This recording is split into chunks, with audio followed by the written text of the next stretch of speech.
Hello, everyone, and welcome to Throw Down Your Questions, episode 85. I'm your host, Tony Polanco, and I'm joined by Emilio Lopez, Why, hello, people. Chris Seeley, Hey, what's up, everyone? and Mr. Brett Murdoch, Howdy, folks. who's joining us on camera. What's up, people? We don't know what's going on with Brian. He already said that he may be on and off and stuff. He'll probably just be on the main show.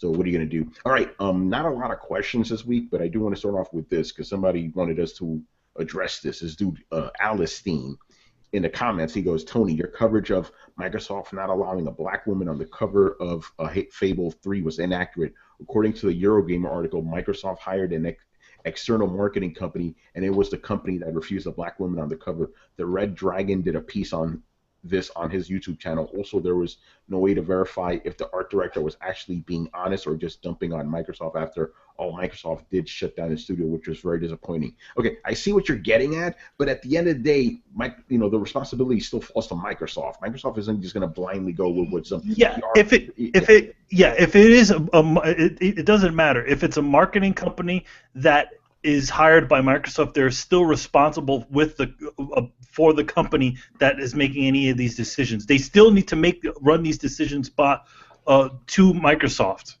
Exactly. So you can't absolve them all responsibility. Microsoft is still ultimately responsible for that decision. And the other part of what you said about how this guy's just maybe he's lying, because Microsoft booted him. Maybe he's not lying. Maybe he's telling the truth. You got to consider that as well. I kind of see what you're trying to say. You're trying to take the responsibility away from Microsoft, trying to blame it on this guy instead. I don't think that's the case, man. I think, again, for the second part, you could in theory say he could just be making this shit up. But I've heard stories before. I'm pretty sure he isn't. And then the first part, Microsoft does have responsibility. There's no way around that. You can't just say, no, they're not responsible. It's this PR company. Who hired the PR company? What exactly are we talking about? I totally missed this. Okay, one of the guys that worked at, okay, you know about the whole fallout with Fable, right? How they wanted to make a Fable 4, and Microsoft was like, no. Okay, so anyway, one of the art directors came out, and he did a whole expose on him. Basically, he wanted to have a black woman on the cover of Fable 3, and Microsoft said, no, you can't have a black woman on Fable 3 because no one's going to buy that fucking game. And they apparently used Princess and the Bride or whatever, the Frog movie from Disney as an example. It's like, that's the worst, what's the worst grossing Disney movie ever? Why? Black woman, do the math. So he's trying to say it's not Microsoft's fault because it was this PR firm that made that decision. But I'm like, who hired the PR firm? Microsoft. Okay, I have a question, and I may be painting myself the asshole by asking this, but so fucking what? Let's just say for a second we live in a world where she's right, where you can't put a black woman on the cover of a movie or a video game as a lead and have it sell. I don't think that's right, but I don't necessarily think that's that far-fetched either. And in this world where this kind of thing might be ugly but true, what do you expect somebody who's focused on marketing and building hype to do? Are they supposed to take the high road and do their job not as well just because society responds to some bullshit tactics? Or are they going to do the best to do their job and get theirs because they're a small cog in a machine? Personally, I put most of the blame on this kind of thing squarely on society's fucking shoulders. It's a symptom of the problem. If you can't put a black woman on the front of a game because it won't sell, well, maybe that says more about fucking society than your marketing team. Yeah, because I agree. If you could put a black woman on the front of a game and it sell well, then that would just be a shit marketing team. But we keep running into this, and yeah, everybody keeps always wanting to bring up the Disney movie, that I think is a perfect storm of other influences. I don't think that just had to do with the fact that that's the quote unquote black Disney movie. I think a lot of people were tired of Disney's same old song and dance at that point. But I agree especially with that, because The Princess and the Frog is a formulaic Disney film. Mm-hmm. As to where you have a film like Tangled, where they could have also animated that by hand and probably gotten the same result. The thing is that Princess and the Frog was literally, they were going back to basics. The only difference this time is that they have a black protagonist. Yeah, and I don't think that was revolutionary enough to like, as much as it was touted like, ooh, it's a black princess. Like, it was the same shit that we had all seen before. That was the only real thing that it had. Exactly. So Other than it being, yeah, other than having a black princess and a a semi, a half black cast or whatever, mostly black cast in it. That was the only thing that was different about it, but it still continued to hit the same beats as other Disney films. Yeah. And I hope this isn't derailing the conversation too much, but I was just thinking about this over the weekend. I have a real pet peeve when it comes to people, what is it, like putting modern standards into the past, right? Like nowadays, you could probably have a black woman on the cover of a game and it would do fine. 2009, not so much. You know what I mean? So like, wow, the whole decision was kind of fucked up on its face. You have to understand they're just going with what they thought would sell. I'll be honest, man. I think we live in a more racially sensitive time than we did a few years ago, and maybe it's just my particular position has changed, but things have gotten so racially charged in the last few years. No, I don't disagree with you on that, but I think because of that, people would be, I guess, more vocal about being happy about seeing that. Maybe even if they're just in the minority, people would be more vocal, like, "Yeah, we have a black person on the cover now." But I see what you're saying. 2009, 2016, race relations are way worse now than they were back then. They really were. I don't know if, I still, and again, I hope I don't get in trouble for this. I still honestly believe that having a black president really fucked with the psyche of this nation, because, the country is pretty racist at its core, right? So having a black president just snaps something in people's heads, So that, again, I could be wrong, just my theory. But yeah, no, I agree with you on that one, Brett. Things are a little bit touchier now than they were back before. But my point is that you kind of hit on something really important, like the vocal minority. You know who doesn't listen to the vocal minority? Advertisers, people who worry about numbers and sales, and these people have kind of been shown time and time again that you try and get preachy and niche with a project and it doesn't sell well, and so like if the project Here, I guess this is how I look at it. If the project naturally lends itself to a character of a particular creed or religion, then by all means have that character. But I even have to agree, like Fable seems a little bit of a weird place. Like you're kind of going with the traditional Anglo-Saxon mythology bend, and you would have a black main character. I'm not saying that's bad. I'm just saying like I don't really see the reasoning that led you to it. I guess like. And are you talking about like just one character on the front and she's a black lady, or are you talking about like a whole bunch of characters and there's a black character on there? Because the latter, absolutely fine. And I guess I should specify right now that I wouldn't have a problem with either. But I would ask the question like, what led you to put a black character in this setting that African American people aren't generally known for inhibiting? Like, is there a story there, or is this just cuz? And if it's a just cuz, that's a great way to kind of honestly get my feathers riled up against like, God damn it, is there an agenda here? Are you trying to do an agenda pushing? Unless it's just a really cool character, in which case, fucking awesome. I think there's just two sides of as far as. There's the side where things naturally come along, where a character naturally feels right, and then there's the side that seems like they feel the need to make a point to do these things on purpose, and it almost seems like every single time something like this is done, it always seems forced, and to me, it should never be forced. If a character whatever race the character is, it should still fit. It shouldn't just be a black person, Hispanic person, or a Chinese person just for the sake of having them. Yeah, well, like even like, and let's go ahead and fuck it. We're already poking the bear. Let's go ahead and touch on the topic of black people represented in a lot of these kinds of stories. You're left with a really weird conundrum. You either display them with a lot of their native heritage, which seems inherently racist, or you kind of note the fact that they are of a displaced race, and therefore they have a lot of the same issues that people of a displaced race do. People whose ancestors moved from one place to another. Even generations later, there's still some integration issues a lot of times. There's still some tensions. And that is a backdrop that's going to color the entire character of that story. But also, noting that, comes across as quasi-racist. So the only answer you really have left is just blackfacing this otherwise white character, which appeases the general mass, but doesn't really seem to make a whole lot of sense when you actually look down on it. So it's you're putting a lot of these creators in a rock and a hard place, where the second you go like, there's a black character, people are like, okay, why? Is there a story reason? Is there not a story reason? Are you pissing people off? Are you not trying to piss people off? There's all this fucking baggage attached to it. But I don't necessarily say that the marketer or the marketing team is an evil person in this instance. They're not a shadow council that's trying to puppet the ideas of people. Oh no, there's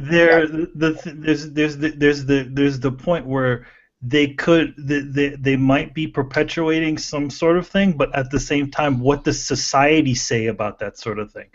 When you look at the numbers and you look at the trends and you see what's going on out there, you're absolutely right. It's people that the general audiences that need to change, and it can't just be the people, the like a minority, a vocal minority of people crying foul every time this sort of stuff happens, and then the rest of society is not going for it. Yeah, it's like you're yelling. In other words, yes, it's horrible that this sort of stuff happens, but it exists. No, absolutely. There's two sciencey things. I'm not going to get too nerdy here, but two sciencey things I want to bring up. First of all, almost everybody has a propensity at a 2-to-1 ratio to shoot an unarmed black person as opposed to an unarmed white person. This was a study done by I honestly forget which university it was done by, but basically they checked.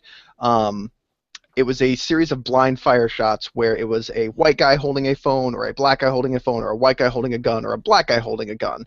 And the idea was you had to shoot the people with the gun and not shoot the people with the phones. And when they analyzed the data, they found that white people shot black people almost twice as much as they shot white people. But then they gave the same study to black people and found out that they also shot black people almost twice as much as white people. Wow. And so the thing that they're finding is it's not even necessarily a racism thing, it's a societal thing. It's that we utilize black people as a scapegoat in movies, as bad guys, as violent. We portray them a certain way, and we as a society respond to that.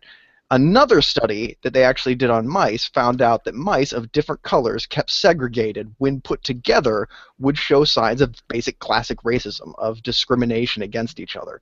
But however, after 2 weeks of cohabitation with mice of rats of different color, these kind of racist attitudes would dispel. And so what this says to me is that the perception of somebody in society really influences a lot of us. So instead of focusing on using scapegoats and typecasting black people, how about we get some really good characters going with really intense, intricate backstories that aren't necessarily completely based on their color, that people from other races can actually relate to, and that way they begin to feel as though they know a character, and that way we can key in this idea of this kind of cohabitation sympathy complex where we start to understand people of different color, and so therefore we become better at empathizing with people of other color. And that way, inch by inch, we actually move towards a fucking solution. Yeah, no, I agree, but anyway, just to go back to the original thing, it's still Microsoft's fault, And then the last thing here, but we haven't even started the show yet, people. By the way, Mike Madden goes, Tony, you were right about Uncharted 4 selling more than Halo 5. Can you tell me what the 4-digit lottery will be? Dude, let's just be honest. Everybody who isn't clouded by fanboyism saw that shit coming a mile away. You have was it 2-to-1? Oh, right? That's not fair. That's a biased remark, at least given the benefit of possibly only being exposed to mostly biased news sources, which is why you should get more of your news from the Coalition. Yes. It's like we've told you guys in numbers, okay, there are it's 2-to-1, right? Like twice as many PlayStation out there than fucking Xboxes. Halo is a franchise that's already on its like last leg. People aren't as interested. People were hyped up for Uncharted 4. It was pretty obvious what was going to happen, but you guys thought we were full of shit, calling us fanboys. You know. There you go. The thing is, you know, I bring a question to people out there though.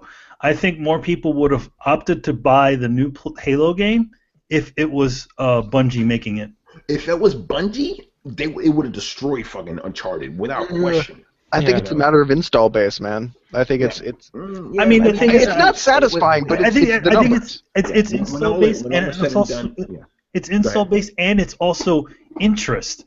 Like, in other words, you know, when you hear, okay, the guys that made the Halo games that you love and whatever, they're not doing the games that you love anymore, you kind of just go, I don't know. I mean, we're talking. You know, we were talking about that with Metal Gear, where it's like Metal Gear after Kojima's probably not going to do the same numbers as Metal Gear with Kojima. Right. Yeah, go ahead, Chris. I was going to say I'll play it, but I'm not going to buy that shit. It's not just perception. It's also style. Like, we know what Kojima brought to Metal Gear, nobody can emulate. Nobody can just step into his shoes and keep that going. Same thing with Bungie. Halo that was born from them, right? And they knew how to continue the story. They cared about the franchise and whatever. When they stepped away and Microsoft founded 343, Halo 4 was our first taste of Halo without them, and it was not the same. I don't think it was nearly as good as Reach, which was the last game Bungie did. And then, so the expectations were already set. It was disappointing. It was Halo by numbers, and then you got more of that. You got even worse with Halo 5. Well, that's because Bungie left to make that other Halo game. What was it called? You know, and then let's throw in the fact that Halo Master Chief Collection wasn't that good. You know, it was all fucked up when it came to online, so people were skeptical. You know, with Uncharted, it was nothing but hype. You know. So it was pretty obvious what was going to happen, but again, the fanboys didn't see that because they're blind. You know? I mean, the thing is that, I mean, obviously, and it obviously comes from the fact that it's like, okay, you want to legitimize what you've bought. At the same time, you know, it's you obviously, if you're a fan of something, you want to see it succeed, especially if it's a franchise that you really enjoy. But at the same time, you can't let that sort of stuff cloud your judgment as to, you know, as to what reality is. Yeah, well, I'm going to talk about Damien in a little bit because he's got some questions. He was giving us a lot of heat for the last episode of Throwdown, but we'll get to that later. Speaking about dudes, he must have got the title, and that probably got him heated. I got you, son. I got you. Now you're just having fun with them, Tony. Oh, yeah, have to, man. Come on, I got the bait. Let me throw it out there, man. I got the fishing line and shit. I got the boat. Come on, man. Let me have my fun. I already bought a boat, motherfucker. Dude, I got a boat. I got a fucking fishing rod. I got the line. I got the bait. Let me fish, you know? All right, let's get on to the actual questions now. Final stage boss. Which Quicksilver did you like best between Fox's or Marvel Cinematic Universes? Fox's. Yeah, Fox's. Personality. Which is hilarious because both those guys played. Both those guys were in Kick-Ass, and one of them played a fake Kick-Ass. Yes.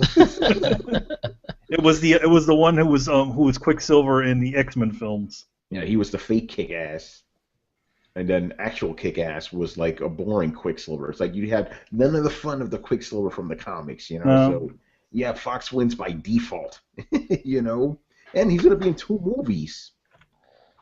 I don't think we're going to descend on this one, are we? Yeah, no. We agree. MCU Quicksilver is dead, too. Yeah, he's dead, too, so whatever. You know, Fox wins by default. All right, oh boy. Do you think the new Nintendo NX will have a trophy achievement system? If the rumors are true, then yes. You can answer for us. How long ago did they institute trophies on other consoles? Has it been about a decade? Yeah.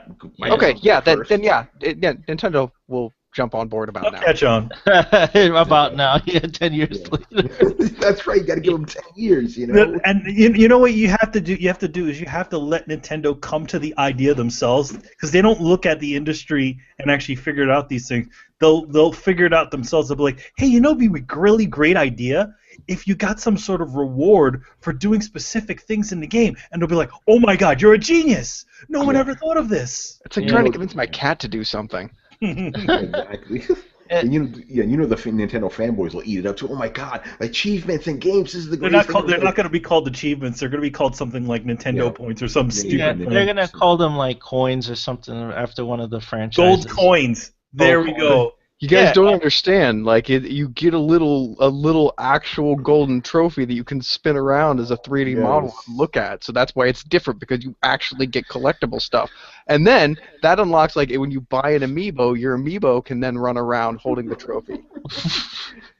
Nintendo's gonna have little mushrooms. But That's I'm what just it is. thinking how it will be worse implemented than current trophies and achievement points, though. I'm just thinking how they can mess it up, because they will.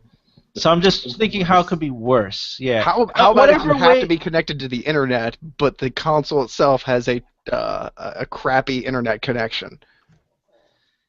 Yeah. How could Nintendo fuck it up? Because they're gonna fuck it up. I Yeah, totally they're agree with gonna. that. Yeah. So I just don't know how they will, but trust me, this too will be a disappointment. Whatever they do to emulate trophies. I wonder what they'll call it. It'd be hilarious though if it makes like the little one-up noise whenever you get it. You're like doo doo doo doo. I mean, here's the thing. They implement it, and it could potentially be something fun, but as we know with Nintendo, it'll just be some sort of goofy, convoluted bullshit. Oh, here we go. I got it. When you get whatever it is, the Nintendo trophy, it pauses your game to fill the screen with it, so you immediately stop playing so you can admire your trophy. Yeah. There we go. Breaking your gaming experience. Yeah, because Nintendo's gonna fuck it up. But they will also Nintendo will not give you the ability to turn off the sound effect of when you get the actual trophy / achievement. You can't minimize it. It just takes up your screen. All right, moving on here. Mr. Ikagu Raven. This is a fun one. He goes, will there ever be a co-op and throwdown Civil War crossover episode? We don't have beef with those guys, though. No. There's be like eight comic nerds in a room agreeing. Yeah. It's like the coalition and the coalition podcast. We're literally of the same mind. You could literally combine both of our shows and just make one ultimate cult. It would just all be all agreeing on a bunch of different things. Yeah, it'll be like a real Civil War, like emphasis on the civil part. So I don't know. I guess to answer it, I'll just go if we ever have anything we heavily disagree on. But again, we've been on the coalition for like almost 2 years now. I don't think that's gonna happen. No. The only reason we had one with the whatchamacallit guys, the panel guys, was because they heavily disagreed with us, Yes. And then in the end, we were able to explain what we were saying, and it became out fine because that's what talking does. Yes. Right. That's what you don't get on the internet. People just yell at each other, not fucking listening. Hey, and that's the problem. You know what I noticed? Relevant topic, Tony. I was watching TV and I noticed in every TV show, every book, and every comic book, everybody has ridiculously good communication skills. Like, they stop, they listen to what the other person is saying, and they form a response based on the thing that the other person said. Like, that's what makes the joke funny. Not only do they do this, but they also do this mid-battle, mid-punch. They have, like, full-on conversations, like, it's like, how do you do that? Yeah, and it's never just somebody like whenever you get into an argument with an actual person, like, you can tell they just turn off their ears and start going over, like, going over their talking points.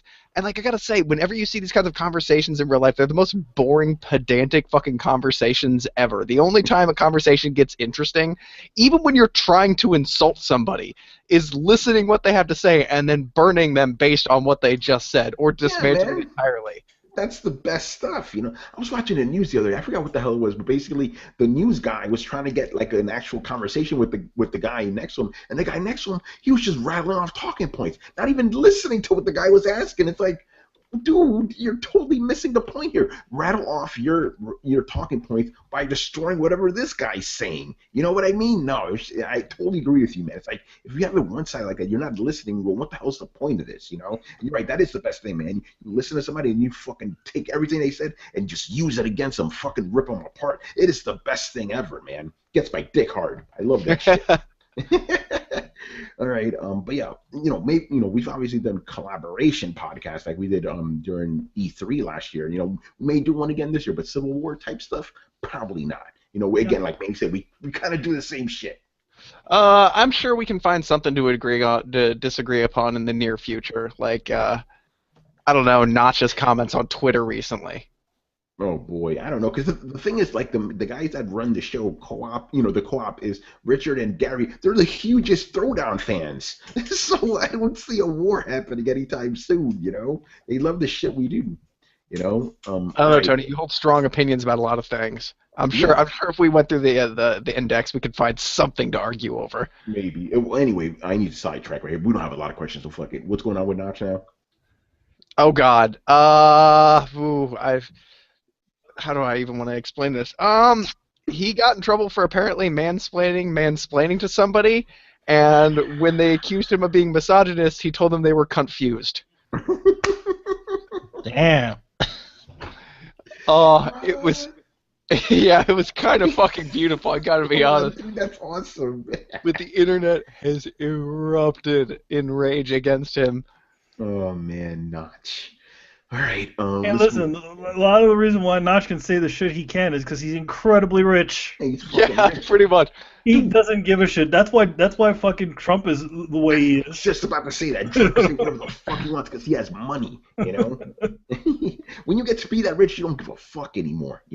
I want to be Trump rich. I could really say what the fuck's on my mind. You guys think I'm fucking you guys think I'm just letting out there? No, I'm restrained online. You guys should hear the real shit I talk about, man. It's true. But I can't because I don't have money. Yeah, Brett has. I've offended Brett sometimes over the shit I say. That's not easy. It is easy. That's okay. Yeah, it's pretty easy. Yeah, if I had that kind of money, man, I would go crazy, man. And nobody can say shit. And then I got fucking money. Say something. Call me whatever you want. Anyway, let's move on here. Fern Gully. First question. At the unveiling of the PS3, when Sony put their foot in their mouth at E3 and suffered the penalty with years and years of doom and gloom articles on N4G and on every other site, including Lens of Truth, was that quote-unquote media bias? Gears of War 4 received some flack for its recent beta. It was said that the graphics don't look much better than Gears on 360, and the Xbox cried media bias. Comparatively, Gran Turismo Sport developers opened up the live stream saying that this is 50% done.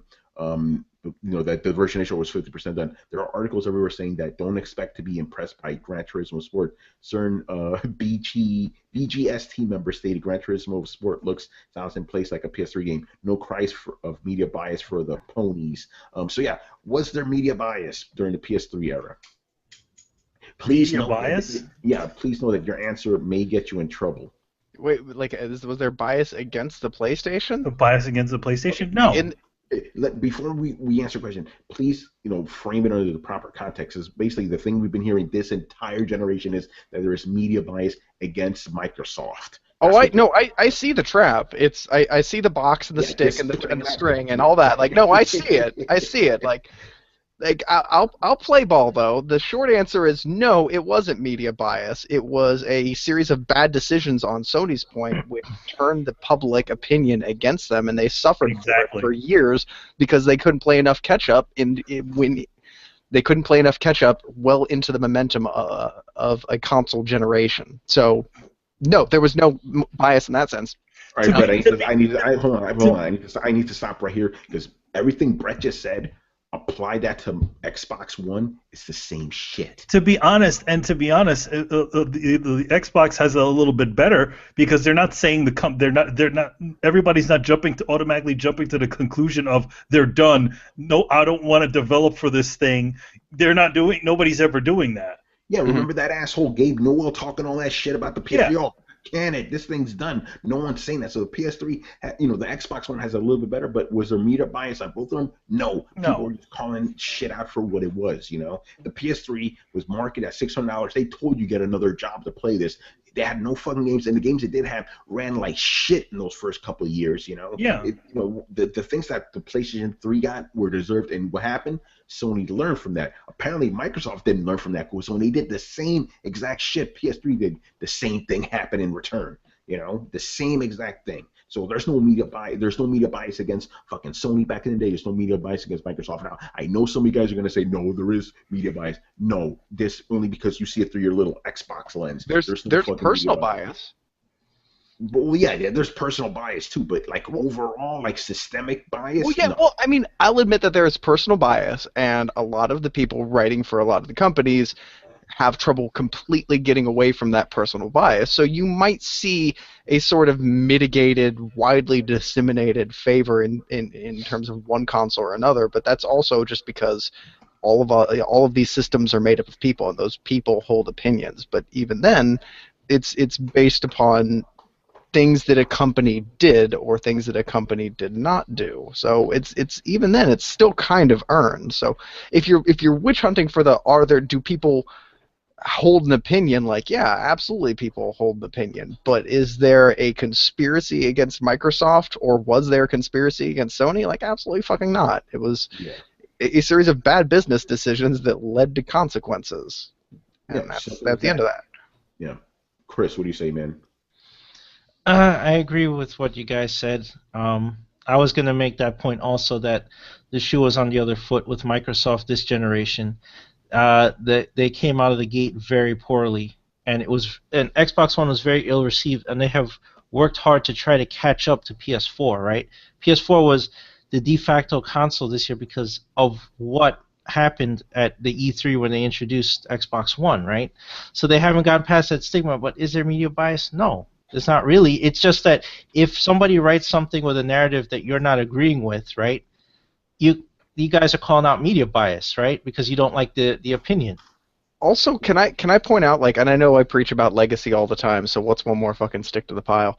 I want people to remember that when Xbox One came out, their previous system was Xbox 360.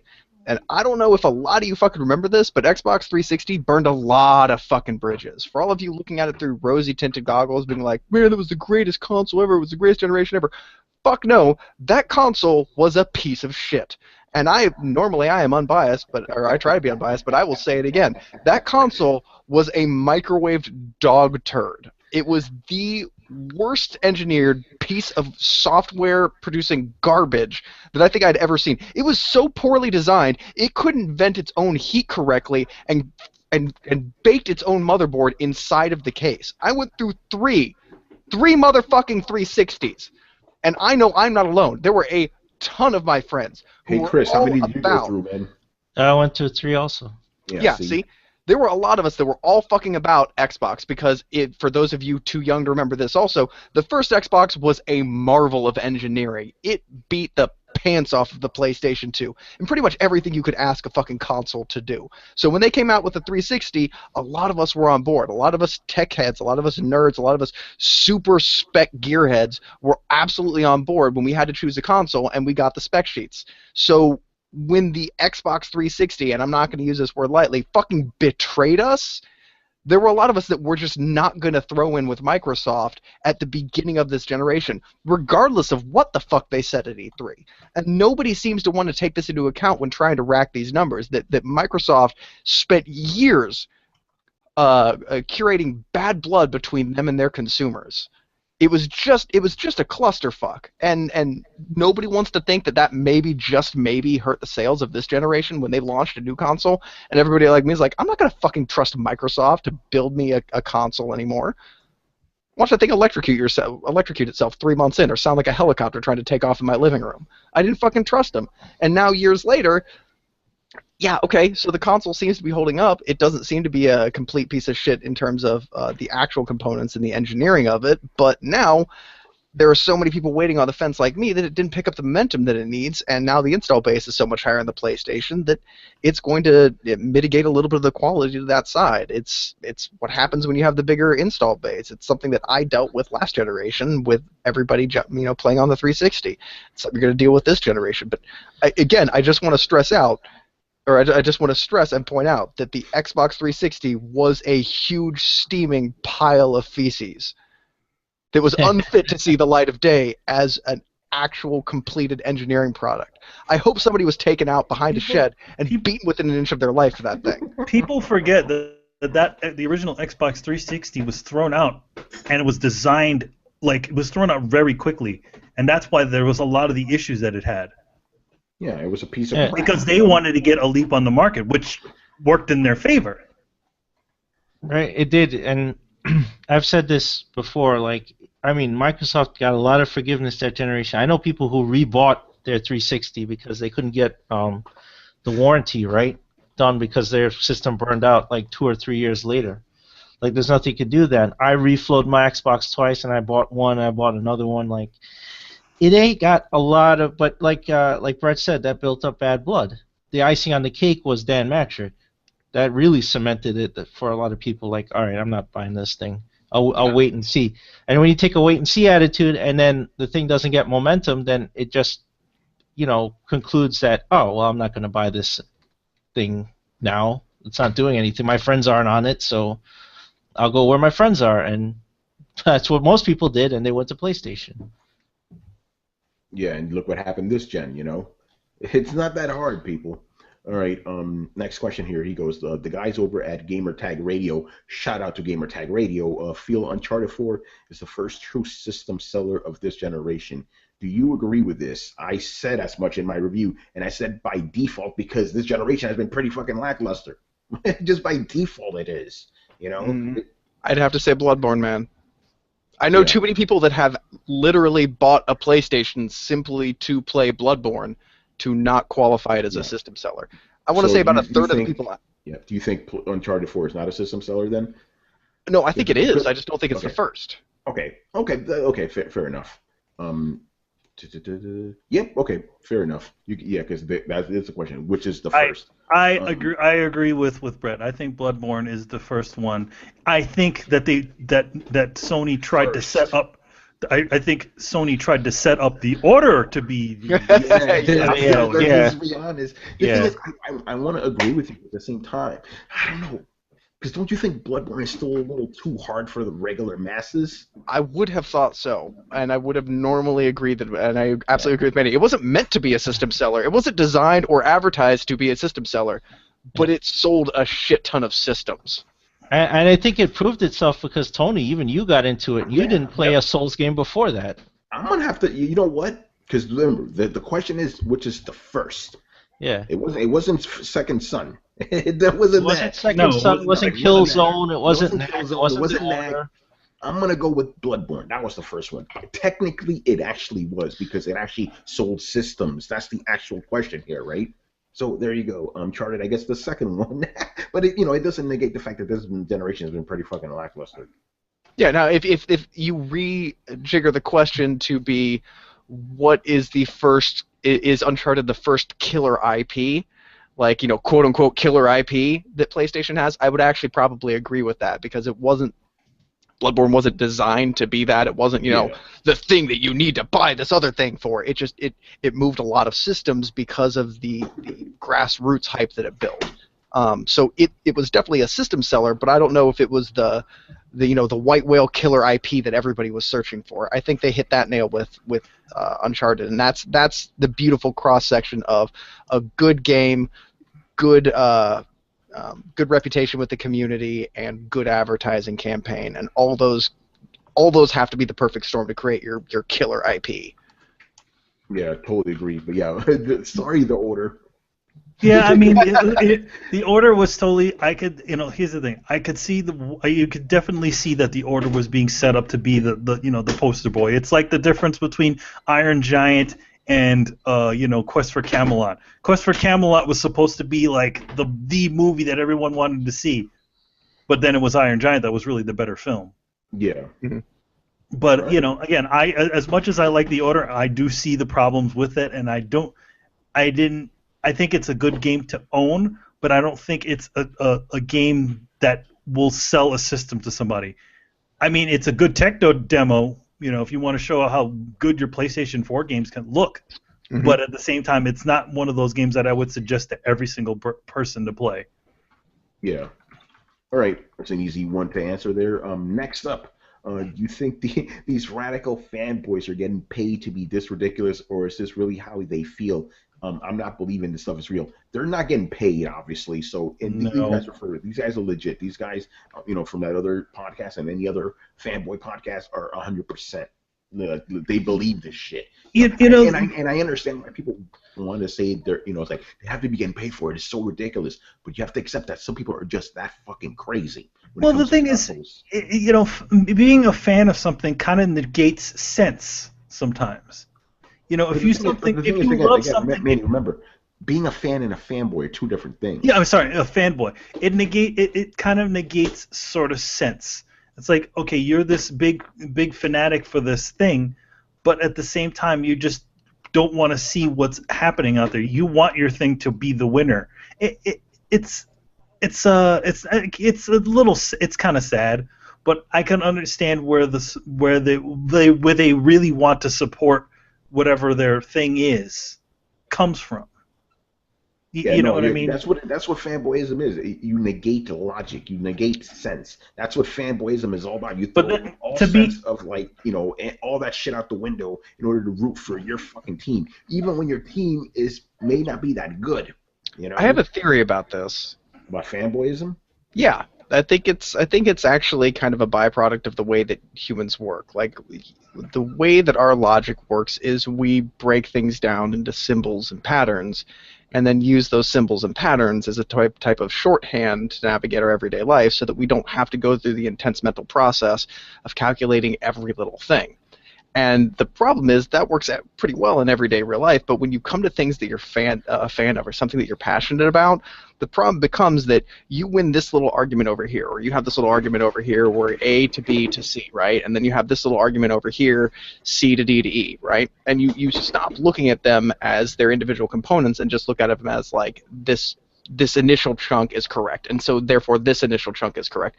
And you start playing with this in a logical train that's kind of modular, and so you stop looking at the little bits and pieces of what you're saying and rely on the conclusions that you've made before, even when those same conclusions don't necessarily apply to the current situation that you're in. A good example, or maybe a bad example of that would be Kratos is the strongest mortal in all of the realms, right? Like, he kills a bunch of gods and everything like that. So Kratos is the strongest mortal alive. I feel like I've come to the end of that story. Now I'm like, well, what about Superman? And I don't bother to actually think about Kratos fighting Superman. I just think about how I've already decided that Kratos is the strongest mortal alive, and anybody arguing that is undermining the already carved in stone conclusions that I've come to. So therefore, Kratos has to be able to beat Superman. Before you even actually take into account the actual argument, you just kind of look at the shorthand and assume that all the decisions you've made before are correct. Therefore, the math works out to you're correct this time. And I think a lot of people are so adamant about all the conclusions they've come to before that they're unwilling to go back and check the math to see if they're the asshole today. Yeah, and and then the other component is let's just be honest, is tribalism. That's how we are built. We're a tribal species. So you have your team, and they have your team, and the other team must die. That's just the way we're built too. So it's all that wrapped up in one. That's why you get fanboyism. And now with the internet, you don't have to listen to other people. You just rant your bullshit and look for validation, and that's all you need. It's fucking stupid. So yeah, these guys are true believers, man. Even if they don't realize how dumb they're being, which they are. I think that we should all, like, if we're going to actually argue, I think this is going to have to come to the point where we have to change the goalposts a little bit and change it from whoever can scream the loudest to whoever can have an airtight theory, which means you should expose the thing that you think to as much criticism as possible. And if anybody's able to find a chink in that, then it's possibly invalidated. If nobody can find a chink in it, then that's how you prove that you're the right one. But not by validating your opinion by somebody who already agrees with you, but by validating your opinion with somebody who disagrees with you. Yes. So not yelling them over, but actually bringing them slowly by inch and degree to an understanding of your point of view, which could only be actually accommodated by civil discourse. Yeah, but again, I'm getting old. Do that. But it's true, man. In other words, having an adult conversation. Yeah. People don't do that. These fanboys aren't adults. They're not. Even if they are physically adults, they're not mentally adults. But that's the irony is that they don't realize that they can't be proven right unless they speak like adults unless Yeah. they have intelligent discourse. There's no way to validate the thing you're so passionate about unless you try and deconstruct it. Like, unless the same way, like, there's no way of showing how good a ship you built until you sail it into a storm. Yep, it's a great point, man. Fanboys. All right, and the last question here from Mr. Ferngully. With Uncharted 4, did Naughty Dog just prove that a lot of developers are lazy? I like the question. No, dude, it just shows that Naughty Dog are, maybe not superior, but they are a top super developer. It doesn't mean that the other guys are lazy. Let's just be honest. No developer is trying to make a shitty game. They're trying to make the best game they possibly can. It's just some people are just more talented than you. You know, Well, I could try to draw for a million fucking years. I'll never be as good as any of these guys here. It's just a matter of talent. You can't be. Also, to be honest, it's like, I see friggin' Quantum Break on the same level as Uncharted. The only difference is that a lot of people didn't go after Quantum Break. Yeah. I mean, from the gameplay that I've seen from that game is a really cool game. But the only reason why to be honest, and it's sad to say this, that game, just like Alan Wake, is not an Xbox game. Yeah. It's not the sort of Xbox game that. Yeah, I know what you're saying. It's not the sort of a game that a lot of Xbox players would totally run to. If Quantum Break was some sort of time game, right, where you were in first-person mode and you just blow the shit out of everything, and there's a little bit more Halo-y or maybe more Gears of War-y, I think it would probably have done better. Maybe, yeah, if it was more tailored to the Xbox crowd, right? Yeah, more balls to the walls, Yeah, no, but the thing is, I'm glad this question was asked because I've been hearing a lot of that lately. It's like, yo, man, Naughty Dog's making this other developers look bad, and to me, it's kind of insulting to other developers, Yeah, I don't. Is it though? Like, just because Naughty Dog is on top of their game, like, it's. You know what, Chris? Why don't you go ahead and answer, because I'm gonna throw in a heavy-handed. Well, I was going to say there's a lot of other factors involved. If you're going to say that they make Treyarch look lazy, right? Treyarch is under these tight deadlines, unrealistic by far from EA to crank out Call of Duties on a specified time every year, right? That's not to say they don't have the caliber of talent that Naughty Dog has, that if given sufficient time, they could make a Call of Duty game that would be incredibly impressive, right? They're just not given the time to do so, so they just rolled it out in the same engine, the same shit, same story, just crank it out, right? And then there's other studios that frankly don't have the caliber of certain studios. I mean, look at the Batman games, look at Rocksteady, and then you compare it to the guys who developed Dark Tomorrow, like. They could be further apart in quality of on every level, story, graphics, music, everything. Like Dark Tomorrow is just a piece of shit. It's one of the worst games ever. And then the Arkham games is the best superhero games we have. Is the Batman Arkham series. So there is examples where it's like, wow, this caliber of developer and whatever. Like guys who did Shadow of Mordor. Shadow of Mordor is an excellent game. They were able to port it to PC successfully. Does that say that everyone else sucks at that? No. It just, like, maybe they were given sufficient time.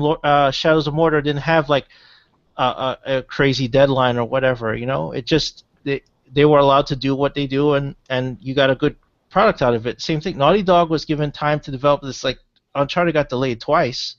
You got a great product at the end of it. It wasn't... Yeah. It sounds like you're saying that a good game comes from a combination of talent, time, and development budget. Yeah, exactly.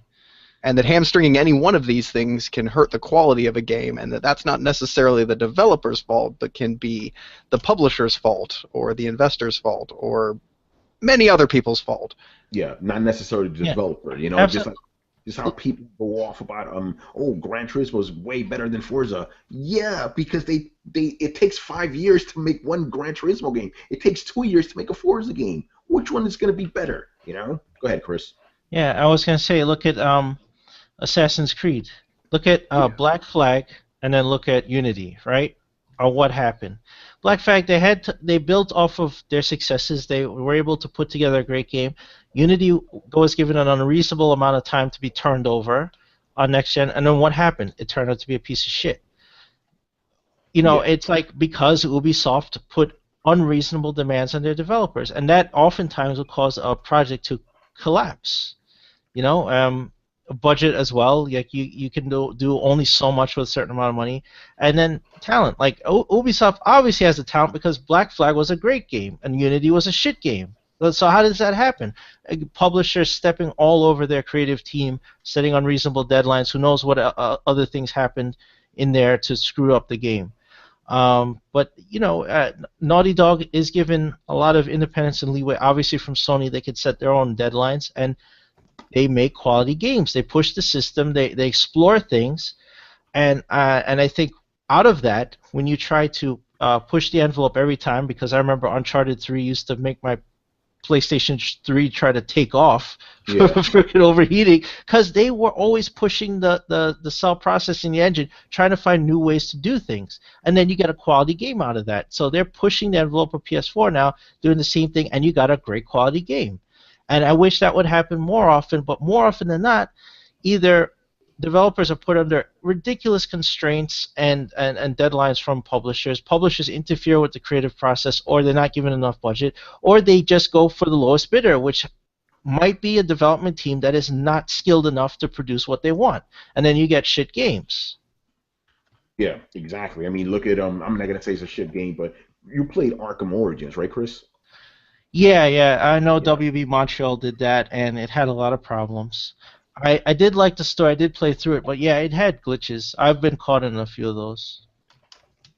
Man, what's the name of that one studio that always does like sequels to other games and stuff? Like they did. I think they did Fallout New Vegas. Is it Obsidian I'm thinking of? Obsidian did the original Fallouts. I thought it was Interplay did the original Fallout. Yeah, it was Interplay that did the original ones. Yeah, but I thought that they when Interplay went under, that they formed Obsidian. Oh, Am I just wrong on this? You might be wrong on that, but I know Obsidian. They were like, hey, we're gonna do the sequel for you guys now. Anyway, Brett, get that soapbox now. What's up? I personally think it's talent. I don't mean to be a dick, but there's a certain level of talent required to build a game correctly, and I don't think anybody is dicking off in their job. I mean, I'm sure there's a couple people dicking off in their job, but I don't think for the most part there's not a lot of people at these companies putting hard work and dedication into these games. But I do think that there is a difference in talent, and I've seen this firsthand, especially with early access games. There are development studios that don't know their fucking ass from a hole in the ground, man. Like, they cannot get stable multiplayer working at all. I'm looking at you, fucking Keen Software House. There are people that cannot get their games to be unbuggy. There are people that don't get the idea of a fun game, and any of these things can backfire. Like, I think that's what was the Ubisoft game that was so terrible? You mean fucking Watch Dogs? Watch Dogs, there we go. I think that's the problem with Watch Dogs, is somebody who didn't have talent built the base framework to that game. And then no matter how many talented artists or programmers you put on it, no matter how smoothly you got it to run, it was flawed from the beginning. But that flaw was still based on somebody not knowing how to make a good game. And in that, I personally think it was that because they were trying to make a game by the numbers as opposed to a good game. But I think for the game Watch Dogs is that they realized too late that they made a game that was not fun. Mm-hmm. Mm-hmm. Well, that's what I'm saying. I mean, game development is a very difficult thing. Even if you do go out there with the best of intentions of making the greatest game you think you're making, you can still run it. You can still go the wrong direction and make a piece of schlock. But I think for the case of Watch Dogs, it's that they were already too far gone with this idea, and they couldn't. They just said, "All right, let's just finish this thing." Oh yeah, absolutely. But that somebody along the line somewhere made a bad decision, and they doubled down on it, and then they were stuck. And I do want to state that game development is just a cacophony of random fucking chaos. I have been involved. Go ahead. Go ahead.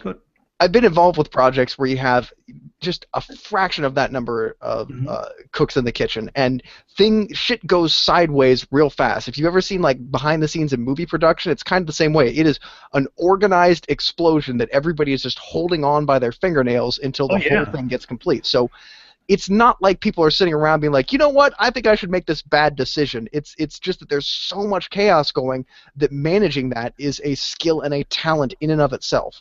And sometimes people heading these companies are great creatives, but they don't understand how to tie all these little strings together. And this is coming from a creative, like a creative who needs wrangled constantly to get my best out of me. And I imagine it's the same for a lot of creatives. I imagine Manny and Chris both have the same kind of thing where you work best when you have somebody dotting your I's and crossing your T's and slapping this down in front of you and they're like, I need this, which allows you to just get into your zone and work better. To be honest, it's actually really disruptive. Really? It's really disruptive because I have a good idea as to what time frame I'm going to be doing things, and to constantly be badgered as to when something is going to be coming or when something is going to be coming in, that takes more. The niceties of going through that process hampers my process. Answering, like especially when I was in production, answering 100 emails asking me about a whole bunch of different things, which I'm trying to concentrate on the actual work that needs to be done rather than all the goddamn emails. Well, that's what I mean. It's part of the reason why I work better at night than I do during the daytime, because most of the daytime I'm answering emails, I'm going through the process of explaining different things to different people, and it's disruptive, at least for me. Well, and that's exactly what I'm saying. So you would do best if somebody else would just wear the hat of answering your emails, dealing with all these other people, Exactly. and leave you to just do your art, and so that would get your best product. Mm-hmm. Like a lot of times, the people in charge of, especially small teams, and I'm specifically talking about a lot of early development games and things like that. They're small teams.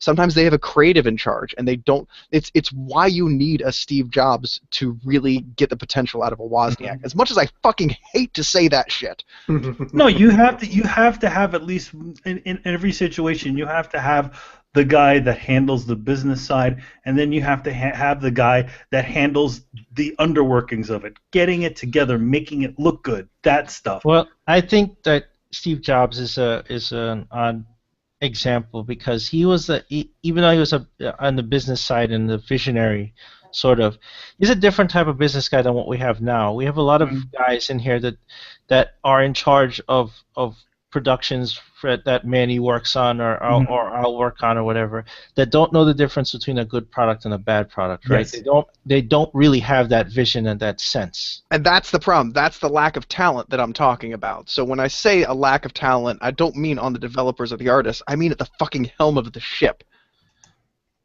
Yeah. I agree with that. Yeah, I agree 100% with that. All right, let's move on here. Damien. Okay, before I read his questions, I want to read what he said to us in the comments of the last episode of Throwdown. I'm gonna fight you. He says he loves the show. Let me translate beforehand. He says he loves the show and he thinks we're the greatest podcast ever. Oh, shucks. But is there a but in there? But he hates us all and wants us to die. All right, so this dude starts it off with another Xbox is Doomed article by a biased Sony fan group. This is very misleading, and I called him out. I'm like, this is a podcast, not an article.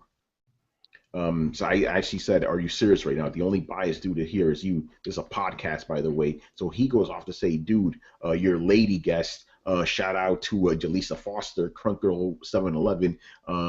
Your lady guest said she was a Sony fangirl from the beginning, but you said it yourself. You don't see Sony fanboys. Funny, you didn't talk about the Sony fans threatening developers, creating petitions for games to come to the PlayStation 4, but you said it yourself. You don't see Sony fanboys. By the way, we mentioned all of that shit in the show. What's very interesting is that you are not calling for Uncharted sales numbers like you were for Halo. Also, why is it that you didn't mention the sales of Black Ops since it wasn't asked for backwards compatibility? Yes, more, but let's break down all of that real quick. All right, I just want to say before you go out there, like, do you really need to throw the sales numbers out when you've already said that Uncharted outsold Halo? Yeah, it's already out there. Now, granted, I would like to see those sales numbers, but Sony hasn't, they didn't put out some misleading bullshit that Microsoft did. If Microsoft had not said that shit, we probably wouldn't have said anything. Halo had the biggest number for downloads. It had the biggest number for toy plushies. It's like, what the fuck is this shit? Halo had the record for most distance driven in the Warthog. Yes, it's like, dude, when you're giving me every single stat in the game except the sales number, I'm gonna call you out on that. You can see a Naughty Dog doing this shit. Oh, we have the highest attach rate for Nathan Drake climbing shit since any Uncharted game ever. It's like, no, they're not doing any of that nonsense, you know. And like we said, the game's already beaten Halo, you know. Okay, why am I gonna call out Jaleesa for her preferring PlayStation? She prefers PlayStation. That's what she prefers. There's a difference between a fan and a fanboy. In her case, she's a PlayStation fan. She's not a fucking fangirl. You know, and in your eyes, there's no difference. If you like Sony, you're automatically a fanboy, fangirl. But no, there's a difference. You know, you are a fucking fanboy. What else do you say? Do we need to explain the difference between a personally held opinion and an objective, unbiased view? Because for the most part, like, this is a show about, like, and I hate to put it like this, but we're personalities. We're giving you opinions. But when we're asked about, like, industry stuff, we try and give our most unbiased view. So is the fact that I'm trying to be unbiased when regarding certain topics, while at the same time letting my personal bias be known, is this confusing to you? Because it seems like maybe that's where the discrepancy is coming up. Like, I personally like PlayStation. I personally have some beef with Microsoft. However, that doesn't travel over to the Xbox One. It's a perfectly viable system that has perfectly good games. It just doesn't have quite the specs that the PlayStation does, and it doesn't have the environment to play with my friends that I enjoy. That's as fucking simple as that. Like, yeah, man.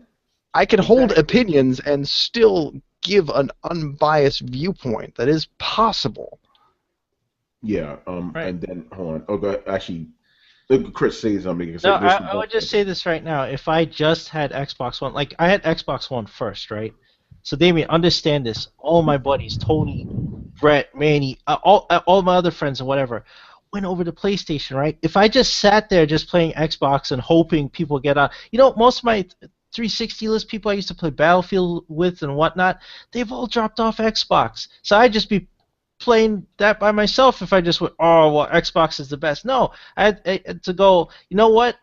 Well, my buddies are over here. The games I want to play are over there. I'm going to go over there. Like, it's simple. It wasn't a hard decision for me. I want to play with Brett. I want to play Dark Souls. I want to play Bloodborne. I want to play Uncharted. I want to play Doom. I want to play Doom with my friends. Simple choice. I got a PlayStation. Simple. Yeah. There's no fanboyism for that. And then the thing he's saying that he says, I don't see Sony fanboys. Listen, he's not understanding what I said. I see Sony fanboys. I just don't see the great number of them like I do with Microsoft guys. It seems like it's funny. There are more PlayStation 4s out there, but there are more Microsoft fanboys out there. It boggles the mind, you know. To be honest, there's more loud Microsoft fans. You know, and then the funny thing is, you know, the Microsoft guys don't have this kind of audiences that the PlayStation guys have. Okay, obviously the biggest, you know, Xbox fanboy podcast out there is, you know, Big Gamer Small Talk. Name me a PlayStation podcast that's on that level. I mean, I'm talking about 22,000 plus subscribers. You could like a fanboy version or just a PlayStation podcast? I'm talking about fanboy, like fuck Microsoft kind of, you know. Podcast. I don't think anything exists like that. I mean, you know, Greg Miller runs a PlayStation podcast. No, we're talking about like he doesn't. But not like a crazy fanboy of PlayStation podcast. Listen, let's just be honest about these Xbox podcasts. What they really are, they're not Xbox celebratory podcasts. They're shitting on PlayStation. That's all they do. There is no equivalent on the other side that is. Big. I you know, here's the thing. I also, you know, I hate to say this about you know, this is not all Xbox fanboys, but I think that they're just like a lot of the preference of certain balls to the walls sorts of game, combative sorts of games, the fans tend to be very combative and balls to the wall too. You mean for Xbox, right? For a lot of the Xbox fans, in other words, they're more willing to get in your face about something rather than the other guys. Yeah. And then the last thing he says here, before I get to the next part of this, you also didn't mention the sales of Black Ops since there was announced for backward. Why would we talk about fucking Black Ops? Who the fuck cares? Black Ops came out, what, 6 years ago? Who gives a shit? Oh, it's available backwards compatibility. Hey, guess what? Mass Effect is too. Deus Ex is on backwards compatibility. What's your point here? I don't understand. Exactly. I don't understand what he's trying to get there. Yeah, So, okay. I'm not exactly sure what with the Black Ops thing too is either. We are biased because we didn't talk about Black Ops We- sales. You know, like, should we talk about the sales of Bully and Manhunt being Yeah, let's on do the that, PlayStation? No, we're not. We're not talking about those. Makes no fucking sense. Yes, And then- everybody's buying Rogue Galaxy. yeah.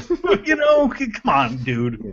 And then he We're goes, not going to take the time to fish for ideas that help support your argument. It's just not really going to happen, because either we find ideas that support your argument and have a weird argument with ourselves, in which case we argue ourselves down, which, if that were the case, through introspection before the show, we would have already changed our opinion.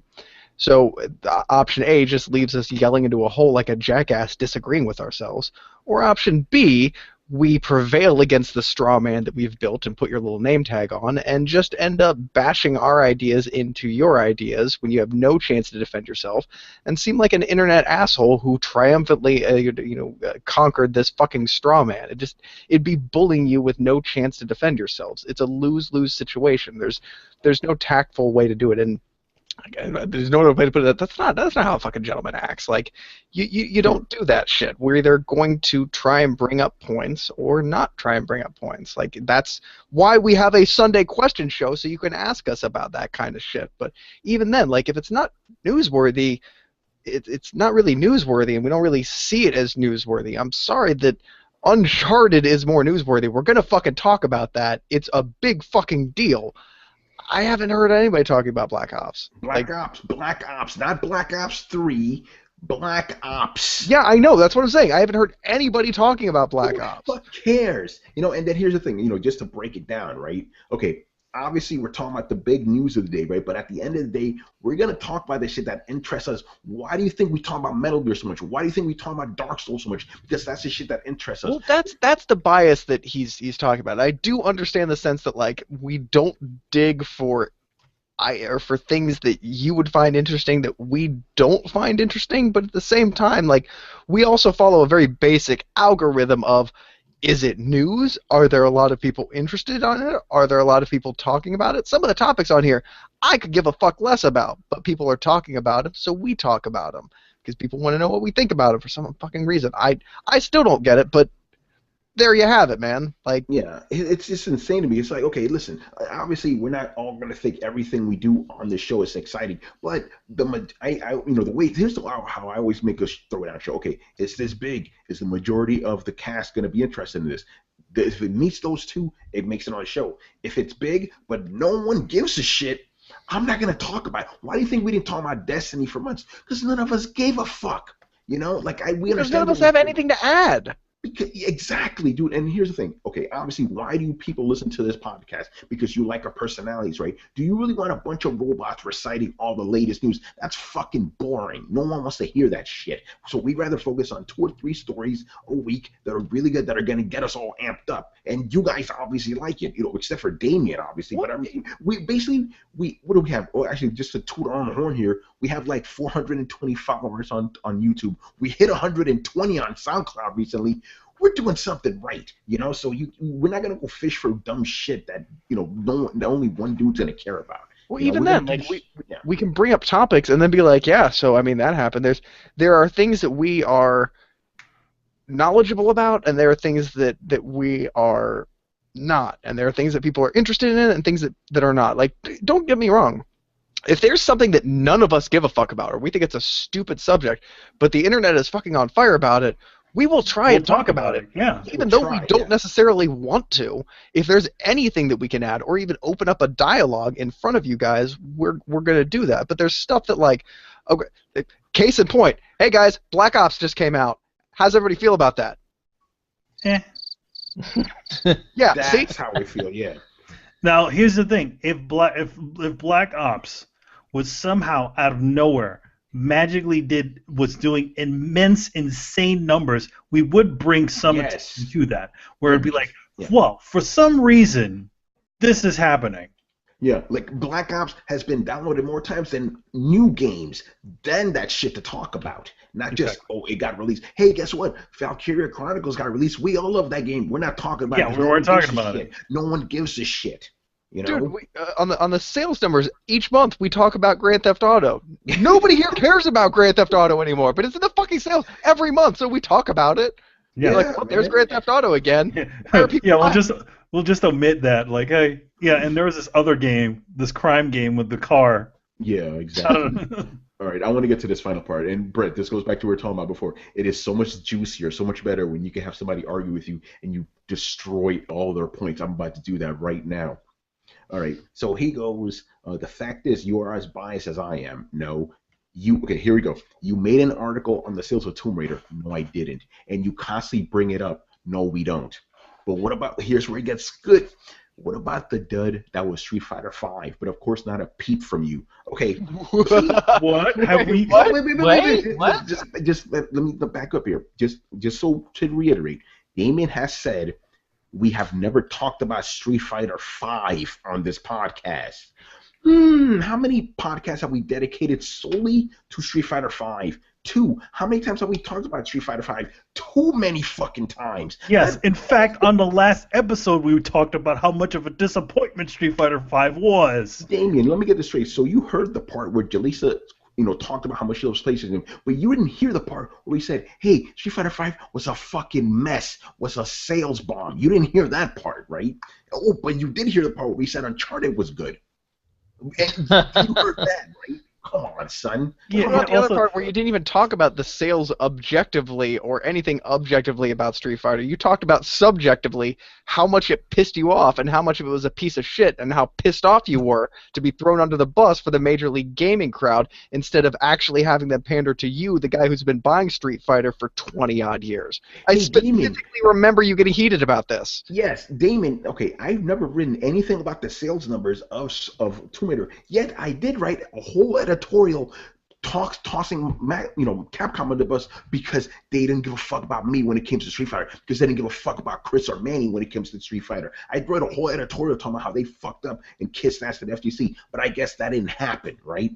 Come on, man, you're full of shit, bro. You're full of fucking shit. And by the way, people, please don't dog on Damien. It's between me and him right now. I'm specifically talking to you, Corey. Calm it down. I know how you get, man. And there's your shout out. All right, so Damien. Anyway, let's answer this man's questions because they're actually pretty good questions. Should a game reviewer be skilled at gaming? This comes from that whole Polygon debacle that happened. And Brad, I don't think I remember you hearing your thoughts on this. I really want to hear yours, but do you know about what happened with Polygon and Doom? I think I know what happened with Polygon and Doom, with the review scores and. No, it wasn't that. Basically, the guy who did the review, he recorded himself playing the game, right?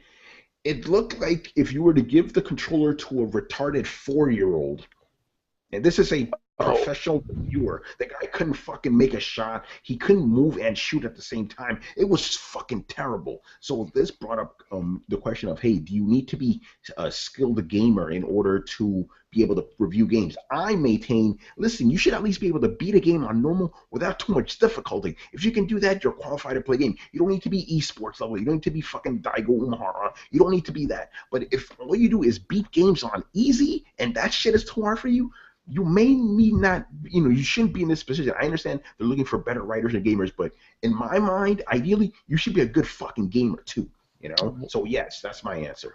Let me respond by asking you another question.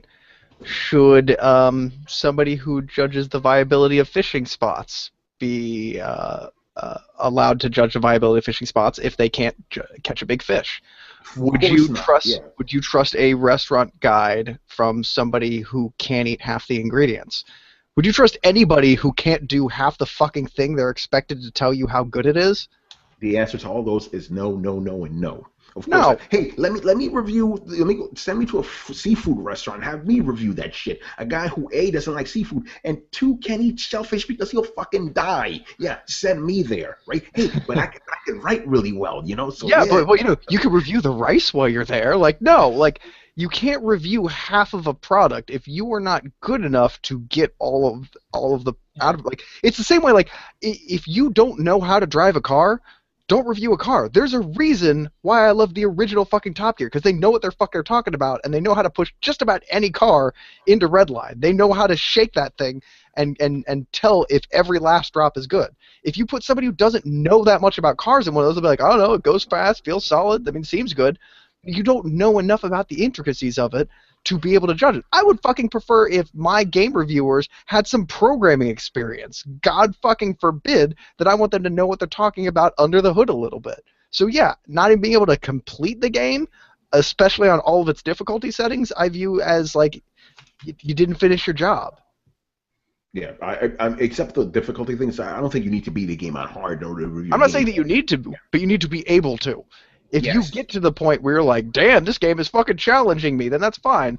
Like, the problem is, if you suck at a game, you could say this game is entertaining, and then a veteran gamer picks it up and goes, this is just shallow, bullshit, repetitive gameplay that I'm sick of 4 hours into, because I can do it while eating a bowl of macaroni half asleep. Like, I'm bored. I'm just fucking bored. This is not a game for gamers. But the person who reviewed wouldn't even know that. Like, there is a huge discrepancy. Like, I'll just say it. That person would not like Dark Souls. Fuck you. Yeah. And if the question's about them, well, they're better writers, then why are they making videos then? See, this is where the problem comes in.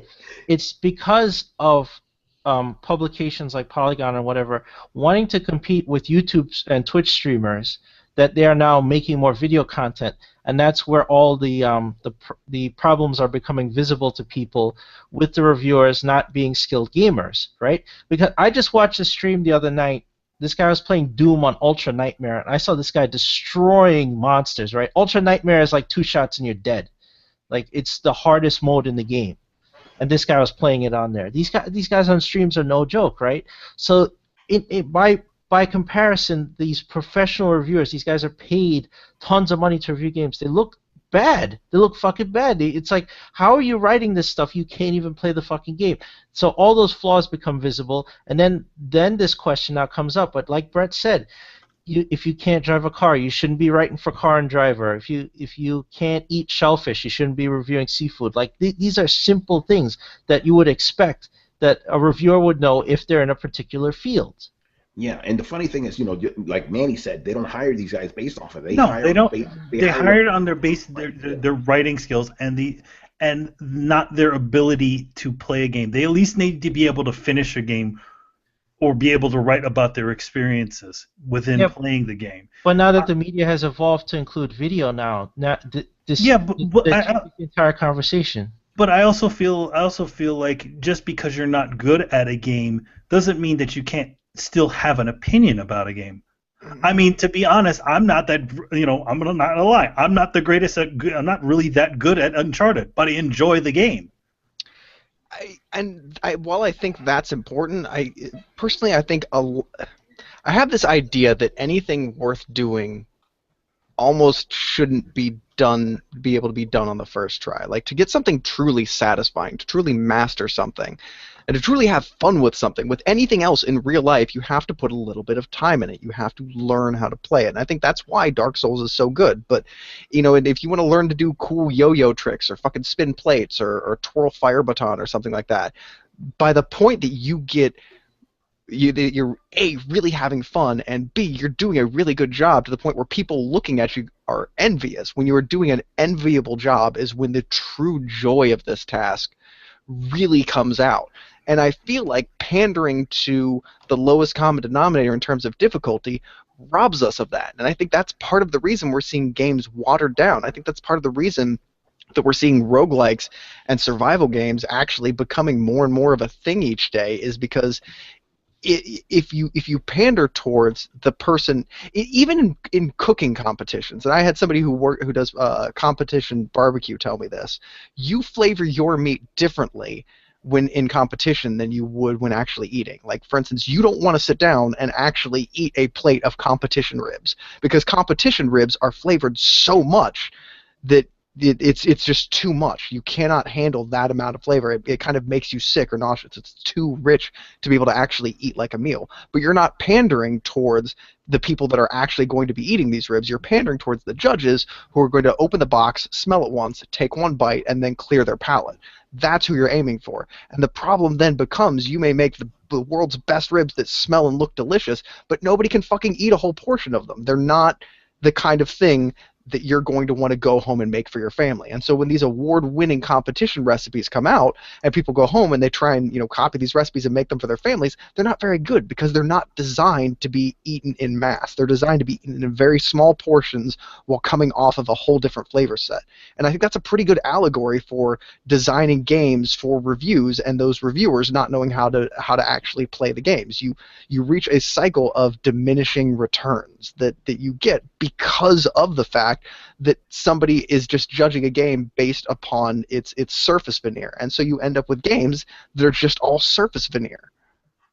Yeah. By the way, I didn't realize that about competition food, but that makes a lot of fucking sense. It's like when you sell your televisions and shit at a store, right? You have to blow up those colors and shit so it looks attractive to people. Get that same TV in your home. It's gonna look like fucking shit until you adjust it. Tone all that well, down. they want to. The thing is that whenever they do those, they put on like store settings is always brighter and at maximum because they want to catch the person's eye as they're looking at them in a glance. Be like, well, this one has a lot more, color than this one. Yeah, exactly. But when you get home, it's like, oh, that looks like shit. I gotta tone it Well, down. most people, to be honest, they just leave it at maximum setting and then wonder why their televisions are dim 2 years later. Exactly. Why is everybody orange? But yeah, to me it seems basic. At least be able to beat the game. Motion flow on. Yeah. Oh man, that don't get me started. Yeah, it's like be able to beat the game at least on normal. You know what I'm saying? I say yes. The thing is that even though this is a practice within the gaming, within the game review industry, that a lot of them don't fully. I say the biggest issues are this: that a lot of them do not play the game on its on its normal setting. Number one. Number two, they don't play the game all the way through. They get to a portion of the game and then they do their review. In the sense of to get the review out. Now we were talking, me and Hip Hop were talking back and forth about this sort of thing. He doesn't also one thing about with him is he doesn't realize that he is a special case. He can say no to a game and stop playing it. Arthur Giles can't say no. Any of the Polygon guys, they can't say no. Kotaku guys, IGN, they can't say no. Because that is their job, and he is Hip Hop Gamer is a personality. So when he says I didn't like Bloodborne, so I stopped playing it. Yeah, he's not answering to anyone. He's not answering to anybody. Yeah, well, I mean that was a whole other thing right there because even though I am paid to write about news, I'm not paid to do reviews. I still do those for free, and. Yeah. Right, I like now. If I was under like a strict guide with Doom, for example, right, I would have gotten the review out already. With me, since like, hey, I'm not getting paid for this. I'm gonna finish this motherfucker first, But going back to that, I'm glad I am because now I'm at a point in Doom where if I were to review this game, if I would have stopped playing 5 hours in and reviewed it, my review would be different than the review I would give it now because I kept playing like, you're getting a little repetitive here, Doom. What's going on? That's also the same thing that you had with Alien Isolation. Yeah, you're saying I would give you 2 different reviews based on how much time I give the fucking game. But I think a lot of the Alien Isolation reviews were kind of done in that first portion of gameplay. Only a few have gotten past that point where they said, "Hey, wait a minute." Exactly. I would agree, and that's actually a perfect game. Would Alien Isolation be as fun if you sucked at it? Ooh, great fucking question. Or even one more. At it, yeah. Would Street Fighter be as fun if you sucked at it? It wouldn't, because they're actually, what? I'm not the greatest Street Fighter player. Yeah. But you're competent. You can pull a combo. I can play through the game, but at the same time,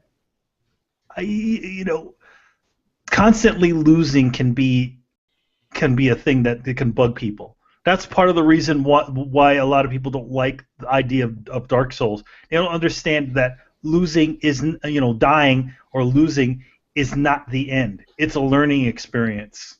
Yeah. By the way, I'm glad you bring it up because I wanted to say this. It's still on subject, but a little bit off. People have complained that the Dark Souls series always get really high scores. Like, why is this getting such high scores? Because when most people can't play this, it's because the people that play the game are actually, they need to be competent enough to play those fucking games. So they're a little bit more, judge worthy than somebody who's like not been able to play the game very well or can't even get past the first fucking bonfire in Dark Souls 3. I'm not making it up. 10% of people cannot make it to the first bonfire. Also, a reviewer, a really good reviewer would also have to include that in their review. Yeah, but we're essentially saying to people like this game, is not exactly for everyone. Exactly for everyone, and there are certain things that you need to get past within yourself, or if you don't like these, the games, reviewer needs to make that. They have to make that distinction. But yeah, you know the great thing, Tony. Go ahead, Ben. Is when you say 10% of the people can't make it to the first bonfire. That might be reviewers. No. That might be reviewers, but that implies that 10% of the total population drops off after the first bonfire from not being able to play the game, right? So, like, let's say you have 100,000 people and 10% drop off. 10,000 people have stopped playing the game, right? Yeah. The simple knowledge that 10% of the people who play this game quit before the first save point will bring in more than 10,000 people to try the game. There are a whole bunch of people that are like, wait a minute. So a lot of people can't actually play this game because it's too hard? Yeah. All right, motherfucker, where's this game? I'm going to try this shit. Yeah. That's a great point. That's a good selling point right there, But no, going back to, I did read a lot of those articles where people were saying, hey, these reviews for Dark Souls, it was Bloodborne at the time, are misleading because the only people that are able to play this fucking game are people that are really, really good at it. But again, you should be good at it to fucking play it, Like even me, right? I'm not a Super Souls guy. You could trust my review of Dark Souls 3 or Bloodborne because I finished those fun games and I enjoyed them. I understood. It's like, hey, listen, you need to this game every time you die. Teaching you how to fucking play. That's what it's doing. Don't take it as a bad thing that the game's designed bad or has choppy frame rates or any of that fucking bullshit. You know what I'm talking about right now. No, it's the game teaching you how to fucking play. And I had that experience too. I wasn't always good when I first played Demon's Souls. There's a point in the first area in Boletaria where there's a knight with a lance, right? And he guards this area you have to get through, right? You have to go past him no matter what. This motherfucker killed me. This is 15 minutes into Demon's Souls. This motherfucker killed me like 20 times. I couldn't get past him. I'm like, why the fuck can't I get past this guy? And I finally figured it out. Like, I finally was able to get around him and backstab him and do all sorts of stuff. But it took trial and error because he was fucking murdering me every time. I'm like, Jesus Christ, this thing is so fucking hard. But I learned how to play. I learned the mechanics of the game, and eventually I got good at it, right? So that's what you need to do. Any game you start with, if you started with Bloodborne, right, you have to learn the mechanics and stuff. And you're going to encounter enemies that just own you, right? Mm-hmm. And then you figure them out, and you're like, all right, I'm doing something wrong. I got to work around it. And then you get good, and you realize that is more satisfying than just giving up and going, well, this game is way too hard, so it sucks. Yeah, the game has time. I can give you a better example. As a Souls veteran, when playing Dark Souls 3, Chris was there to testify to this. There were enemies when I'm like, oh, Jesus Christ, it's transforming? Oh, God, it's flying through the air now. Like, I leave it. It flies through the air. I can't hit it. It's got no poison. It flies through the air. I don't know how to defend against this attack. I think this enemy's bugged. Somebody clearly fucked up in the development of this. And then about 15 minutes later, I figure out how to defeat them. And I'm like, fuck it, let's just go to the next bonfire and never talk about it. Oh man! All right. And the last question, which is another thing I want to add is like it's actually kind of a reaction to what I think is was the norm for games in the I want to say late '90s to the when the Dark Souls when Demon's Souls first came out, where a lot of game developers were specifically making games easy and not kind of punishing you or doing the things that the old games used to do, whereas essentially when you die it's permadeath or you have to restart over again. There are consequences to when you die. You play a game like a Ratchet and Clank, you jump off a cliff, you respawn right back where you were. no consequences. You play Uncharted, you fall off the cliff, you come back, and you're fine. You die, you're fine. There's they're at least with the Souls games now, they're kind of harkening back, not all the way to old games, but harkening back to that difficulty that older games used to have. Yeah. And granted, older games had a little bit more to them because they were only like maybe 15-minute or 20-minute games, and they really needed to stretch that shit out for you. I would say, not to talk about Dark Souls, but I would say they're actually more fair than old games because the game is tough as shit like old games, but at the same time, those bonfires are not few and far between. They're pretty plentiful. You're not going to be too long between them, so it is fair in that regard. And it's not like when you turn your PlayStation off, you have to start from the beginning of the game again. Yeah. Yes. Fuck you, Ghosts and Ghouls.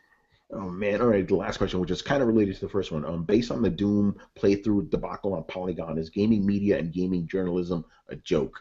I don't know based on that, but that's a larger question right there. But this goes back to what I said. This is why I don't really trust. Not really trust. Actually, no, I don't trust, and I don't pay attention to these big site reviews and stuff. After I've got to all these events and see how bad these guys are at video games, I don't read their shit anymore. I trust my friends and stuff to tell me. Like, if I'm going to read a review, it's written by somebody I personally know that works in the industry. Or if I'm going to hear a review, it's going to be from somebody on this fucking panel, Or the thing is that, like, here's the thing. Like, what if that person has a different sort of insight into these sorts of things? Like, they're looking at something slightly differently.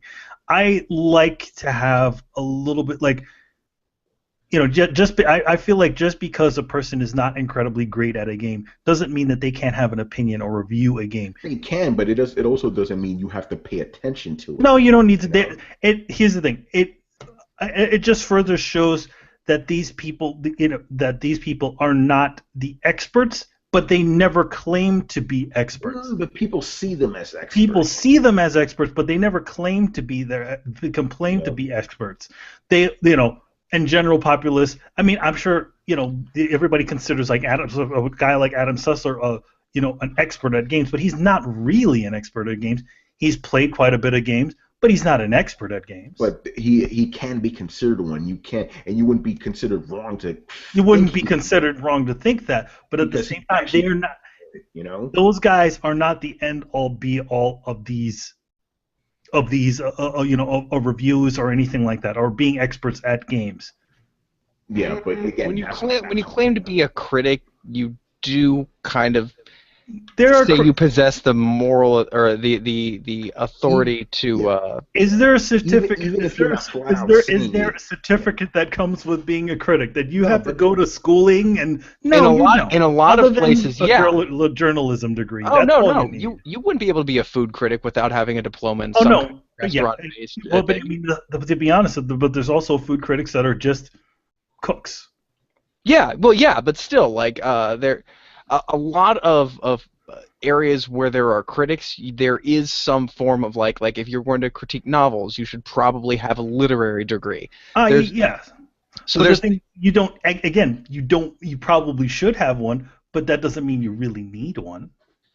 No, you don't. But I think that the video game journalism industry is particularly rife with people who aren't actually qualified to be doing that kind of thing. Agreed. So the industry is heavily unregulated. It has almost no entrance bar, and it ends up being, with the way clickbait articles are, whoever has the most inflammatory thing to say and the biggest microphone tends to be listened to the most, bringing the most hits, and get rewarded for it. Whoever has the bigger stage to say these things. Yeah, so I have no idea why you would consider this to be a joke or not worthy of being taken seriously, because quite frankly, it all seems quite above board to me. That's heavy sarcasm for those that obviously, come on, man. Like, I work in this thing, to me it's a fucking joke, I mean, I don't, the thing is, I think it's with a lot of industry, you notice that the people within the industry don't exactly know what the hell they're doing. Yeah. And a lot of industries are about looking like you know what you're doing. I'm talking about art. I'm talking about film. I'm talking about everything. All of fine art. All of fine art. Yeah, that's it. There is also the art of looking like looking like you're an expert or looking like you know what you're doing when you don't exactly know what you're doing. Yeah. Dude, I had an apprentice one time come straight from art school, and he straight up admitted, yeah, like a good half of traditional art school, at least fine art school, is them teaching you how to bullshit and what Wow. words to say, how to sell your paintings, how to sound like you know what you're talking about. Here's the key. Anytime somebody says the word juxtaposition to you, 90% of the time they're full of shit. It's like you'll notice the juxtaposition, like unless somebody's trying to explain, like I've used it a couple times, like the reason The Shining, the twins in The Shining are so scary. It is the juxtaposition of something innocent with something terrifying, and that really like skeeves people out. So there are appropriate ways to use it, but if somebody points it to you in terms of art, they're probably being a self-inflated dickbag. I mean, there is definitely when it comes to art school and stuff like that, there are points where there's just a lot of bullshit that goes into your work. And I remember having a teacher at one point where we had a figure drawing course, and obviously when you're doing figure drawing, you're going in there to learn how to draw the figure. But at the same time, they had these critique sessions, and then they had each artist kind of talk about their piece. And what I noticed, it wasn't really for those situations, it wasn't about the skill of how they portrayed these things or the energy that they were creating while trying to portray this figure, was how they actually explained explained it. Mm-hmm. And then, of course, the teacher thought it was amazing. And like for me, I'm just like, okay, I just drew, did this, and I drew what I saw. And they're like, well, you're not getting it. So eventually, I got good at essentially doing the normal shit. I didn't change anything that I did. I just learned, okay, if I explain it this way, then the teacher would dig the teacher would dig what I was doing, and they'd be like, oh my god, you're doing so great. You've improved so much. Cut to the next year, I went to another course called Drawing Thinking. I did the same thing with this teacher, and he says, well, who the fuck are you trying to kid? What is this? So he saw through the bullshit, and he's like, listen, sit there and learn what I'm trying to teach you. Oh, shit. My man laid the hammer down. I like that Exactly. guy. Yeah, I like that guy, the real guy. That Rest in fake peace. asshole. He was a really great teacher. Oh, man. All right. Whatever. Game journalism, whatever. Yeah, no, again, it's you go in there, like, I've heard many a times where it's like, even when I went into the comic industry as an intern, I went and I was like, oh my god, this is such an amazing place. And then you realize a lot of the people are kind of jaded, a lot of the people are fucked over by the industry, a lot of the people kind of form this weird cynicism about the industry, and you even see it within gaming journalists too. So they'll put, some of them will put it on the face and be like, yeah, this is the greatest thing ever, and some of them will be like, where's let me just go to the back and so I can get my free swag. Yeah. Totally not giving a fuck, Right. Next question by Dio, kind of related to this as far as journalism goes. He goes, whenever the time comes for each of you Throwdown crew to partake or join in a conventional panel, what would you be most excited to talk about, and who would you want included alongside you? He's talking about shit like the game trailers thing, I'm gonna be honest, I don't have any ambition to be on shit like that, man. Not with those fake ass people. Nope, I don't care. I think there's some genuine people that out there that I would love to have a conversation with, but they kind of put out these. They seem like approachable people. And I would want to talk, like, I would love to have a Greg Miller conversation. I would love to have So you want to be on the Greg Miller podcast then? I don't want to be on the Greg Miller podcast. Well, that's the question. I wouldn't. No, here's the thing. I wouldn't want to be on any of these guys' podcasts or anything like. It's not like it's Dream or anything. It's more of just actually having a conversation, little pretty much throwdown, and those guys just so happen to be along for the ride. Yep. I have no ambitions to be on any of these podcasts. I wouldn't. Hey, listen, I'm going to tell you guys a little secret, which is not a secret at all. I don't listen to other people's fucking podcasts. I don't have time for that. I just do my shit, So I also think it's also very difficult to to listen to something and also write. That's at what the I'm same saying. time. That's why I can't do it. Like before I got into this, yes, I used to listen to a million podcasts. I used to watch a bunch of these shows. I can't write and fucking watch shit at the same time, you know. Hmm. And when I do have time to watch stuff, I'm gonna watch my superhero shows. I'm gonna read some comics. I'm not gonna Hmm. watch like a gaming podcast when I'm swimming in it all fucking day, Yeah. you know. For me, I listen to some specific shows. I'll listen to Greg Miller's thing. I actually really enjoy listening to podcasts about people, like the process of game creation, like the Camouflage podcast that they used to do, or the Kojima Productions podcast, where they talk a little bit about the actual ins and outs of the industry. There was one that Steve Gaynor did, which was really kind of cool, where it was he went to different developers and asked them about their process and stuff like that. And I like those sorts of things. Yeah. What about you guys? You want to be on any of these other gaming podcasts by big dudes? Yeah, I don't really care. No. Yeah. I'd actually would more want to have one of them on our show. Yeah. That. Yeah. Be within our kind of like, around our little format, as opposed to just like kind of set up thing, set up an edited thing. You got all your makeup on. I like the idea of having just like, okay, we got this guy to be on the show, let them talk, and we debate about whatever the way that the format of the show is actually going to go. Yeah. Brett, do you have any different opinion on this? I'd love to get angry with Yahtzee. Does he have a podcast or anything like that? He does videos and he's on podcasts, but he's more of a person I like. Man, I love his approach. He is a cynical motherfucker, and but he's got a kind of burnt optimism behind his cynicism that I really identify with. So I would just love an hour podcast or hour-long podcast with Yahtzee about, like, who's an asshole? ... All right.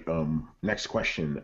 Achieving a great deal in the last installment. Oh, by the way, Chris and Brett are gonna love this fucking question. Achieving a great deal in the last installment of the Soul series from Soft. What is your final verdict as the best and hardest of all Souls games?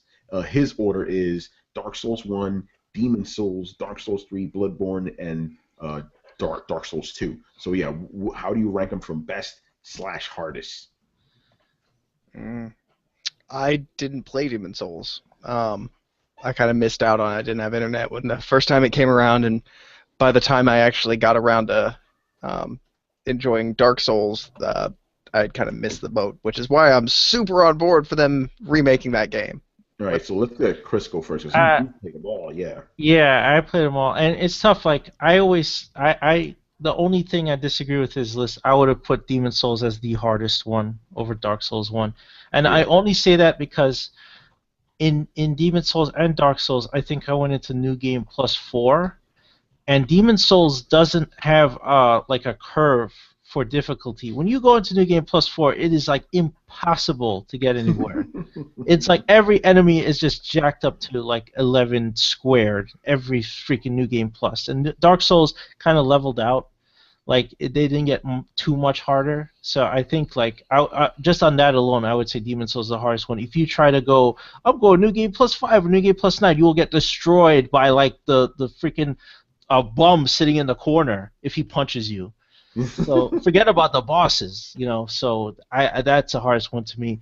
And then Dark Souls 1, I agree with this list. Dark Souls 3, you put Bloodborne at the end, and Dark Souls 2. Yeah, and this is all. It's funny how that order goes. Like Dark Souls 2 also is like everybody's weakest Dark Souls game in terms of like quality too. So it's funny. It's like at his bottom of his list. I would put it down there in terms of difficulty as well, except for, man, that DLC was fucking hard. Yeah, the Fume Knight fight, Brett. How many nights did we try on the Fume Knight? Like he was ridiculously, and I think it's because the game itself was easier in terms of stuff compared to other Dark Souls games. That when the Fume Knight, when it came to us fighting him, he was ridiculous. He did not fit in that game at all because the other bosses were comparatively way easier than he was. Yeah, and then just the Fume Knight was like, you're like, Jesus Christ, real Dark Souls is back. Time to fucking get good again. Daddy's home. Jesus. All right, so there you go. Oh, go ahead, Brett. I'd pretty much agree with that list. I would say I might swap Bloodborne and Dark Souls 2 after the DLC came out because I did not have nearly as much problem in anything in Bloodborne as I did with the Fume Knight. Yeah, that DLC was no joke. Yeah. I think a lot of people really liked that DLC for the one because it felt like it was back to the way it was. A lot of the issues with Demon Souls were the way the original game was designed. Yeah, that almost fit a lot for a lot of people. I've noticed that they felt that almost could have been Dark Souls 2, that DLC itself. Oh, wow. I kind of feel like it was actually like it's even the story. Like a lot of the stuff that was important didn't happen until the DLC, and that's granted. Dark Souls has a history of doing that, which is why I cannot wait for the DLC on this game. But And judging Dark Souls 2, I think you have to judge Scholar of the First Sin version. I think so. I think they've made a lot of improvements in that game over the last gen Dark Souls 2. Yeah. The enemy placement was better, lore-wise and difficulty-wise. Yeah, the enemy placement did not make sense in the old game. I think that was a big pet peeve of mine. I was like, you go to the Hyde Tower of Flame, and there's no Hyde Knights there. Yet you go to the Forest of Fallen Giants, there's Hyde Knights all over the place. It's like, why are you here? Go home, Hyde Knights, you're drunk. We were just exploring this place, all of us, at once. The thing I want to say, I guess, is not taking Demon Souls out of my list. I would say Dark Souls 1 was harder, but only by a little bit. Like, and it's tough because I'm trying to take into account Dark Souls 1 was my first game, and I was a wide-eyed fawn of a noob back then, and so like I just face rolled through most of that game. And yeah, so the only reason I'm going to say that it was definitely harder was I have played all of my Dark Souls 3 characters on no shield runs. I can't bear to carry a shield anymore. So I could not do that in Dark Souls 1. Like the best I got was the Moonlight Butterfly Horn and a Pyromancer's Glove, and even then I just got constantly wrecked. So yeah, I'd say Dark Souls 1 was hardest, but Dark Souls 3 came pretty fucking close. Yeah, I agree with that. All right. Well, at least from what I've seen in Dark Souls 3, they always use like a lot of the kind of loop, kind of spiraling upward, kind of against, essentially to kind of to work a little bit of against you, where it's like they'll put one enemy there right in your line of sight, and then to the side, oh, there's another enemy that was hiding behind a wall that you didn't see from looking upward. Oh, I love that. Dark Souls 1 was definitely the best one about that, like in terms of environment and cues and things like that. Like there were a number of times where like you run into a room, you're like, hey, a treasure chest, and there's blood on that wall. Hold on, wait a minute. That looks like a switch, and those look like arrow slits. I see what's going on here, and I'm not falling for it, Dark Souls. So I want to say Dark Souls 1 was better in that instance, but Dark Souls 3 had some great moments where I ran in to pick up a shiny thing, and I get jumped from both sides. I'm like, I don't know what I fucking expected. Like, yo, he went crazy with the mimics in Dark Souls 3, man. It's like you're in I forgot the profane capital, and it's like 2 treasure chests. Surely they can't both be mimics. Wait, they're both. I heard that there was also telltale signs as to what they're breathing. Mimics. They're breathing. If you stare at them long, you see that the lid opens and closes very slowly. Also, the chain next to them is straight it's on the opposite side or something. Yeah. Yeah, you can tell, but like you don't even think about it. And after no mimics in Dark Souls 2, like literally the first chest I came to in Dark Souls 3, I'm like, all right, a chest. And it eats you. I did the same fucking thing. I'm like, oh, it's early game. Here we go. Oh shit.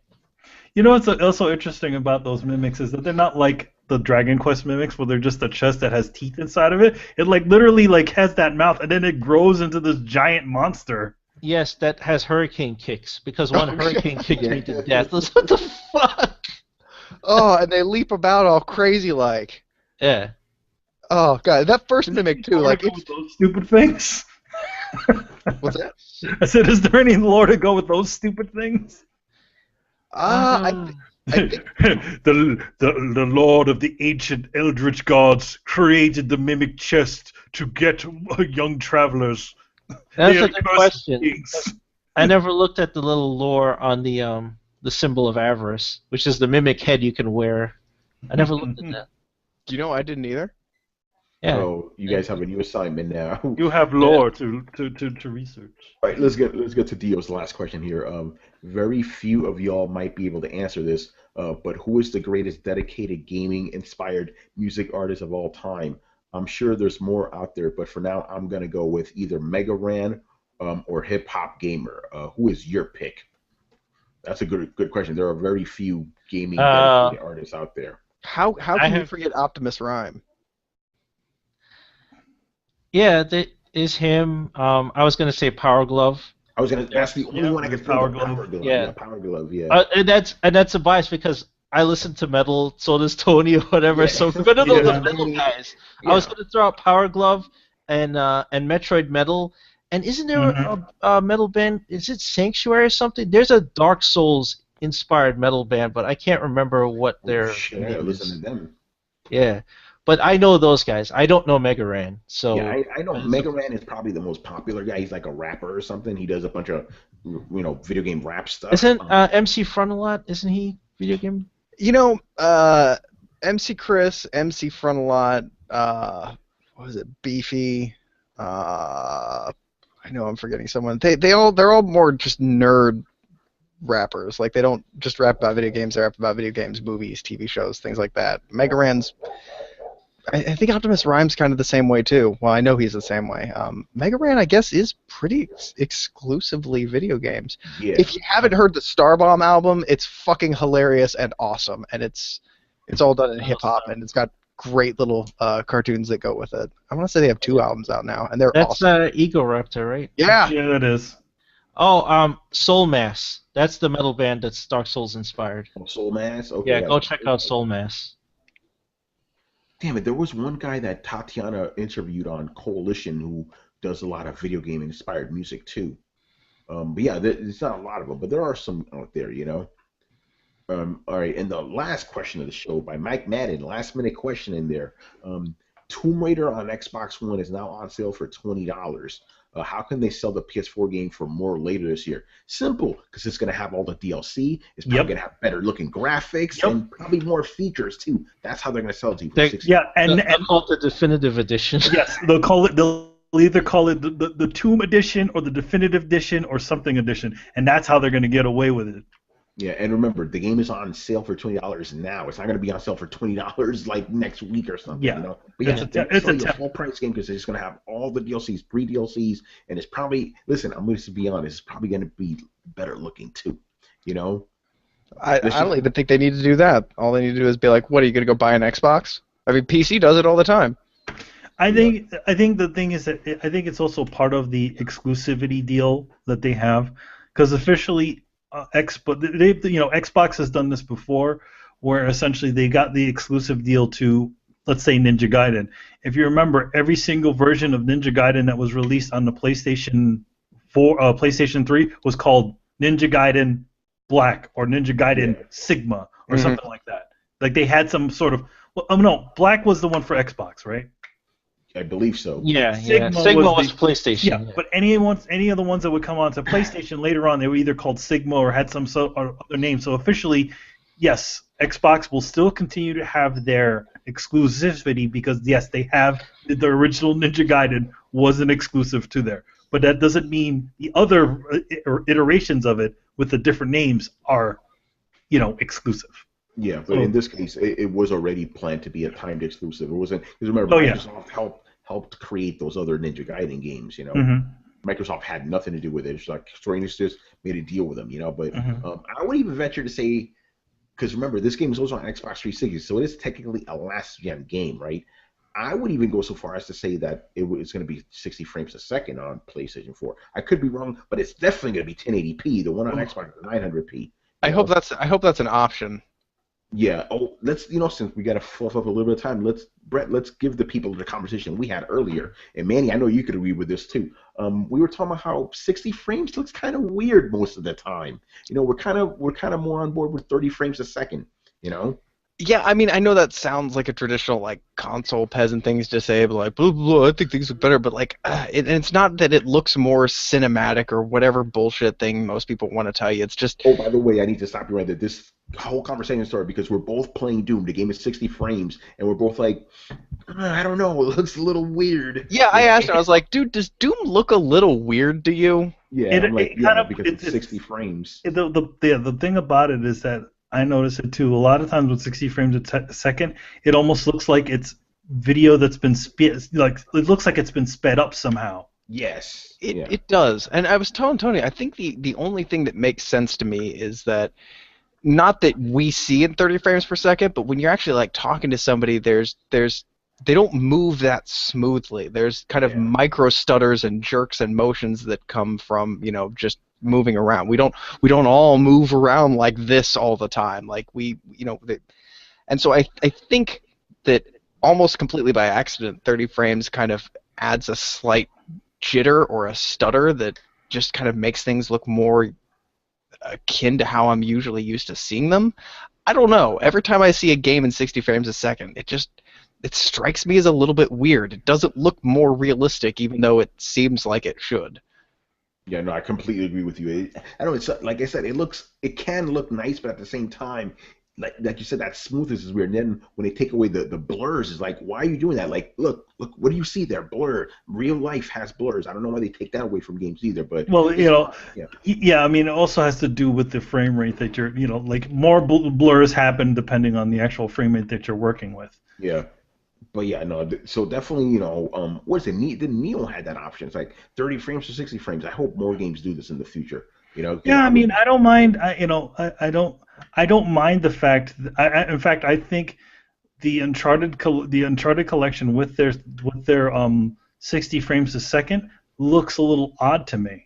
Man, you remember when we got the Metal Gear collection and we're like, whoa, this looks weird at 60 frames. Yeah, especially a lot of the. Well, I think the cinematics were still at 30 frames a second, as I remember in those, or did they put those? Yeah. No, they left the cinematics at 30, but then the gameplay is actually in 60. And then the one thing about the Metal Gear games is that they always used to have varying frame rates.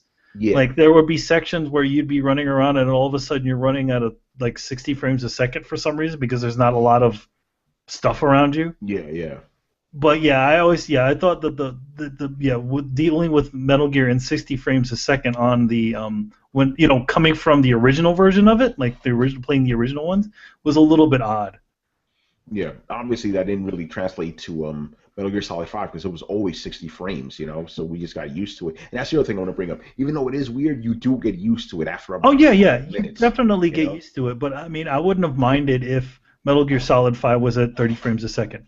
Yeah, same here, here's the thing. People say that 30 frames a second is somehow more cinematic. No, actually, 24 frames a second would be that. Exactly.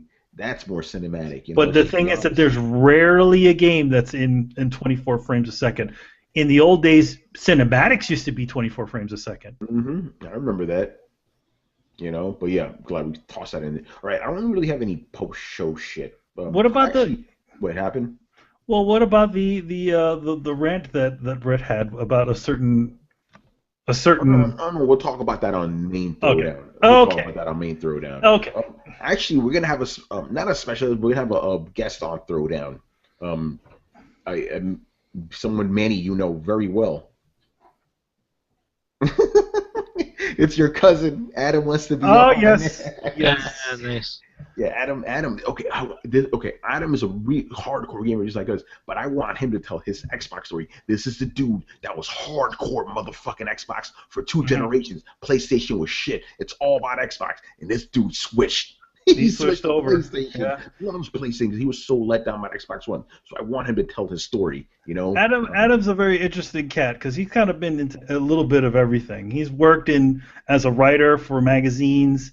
He's worked he's still not as much nowadays because he has a kid. He's worked as a musician. In fact, for a couple of episodes of the Throwdown when we didn't have an intro when I was hosting, I asked Adam if we could use one of his songs as the intro and the outro, and yeah, so I mean, he's a really cool dude, and I hope you guys enjoy having him on.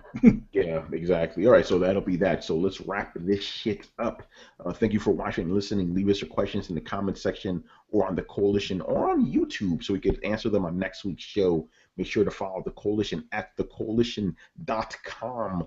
Also help support the site by donating to our Patreon page. Subscribe to Throwdown on SoundCloud, iTunes, and the YouTubes.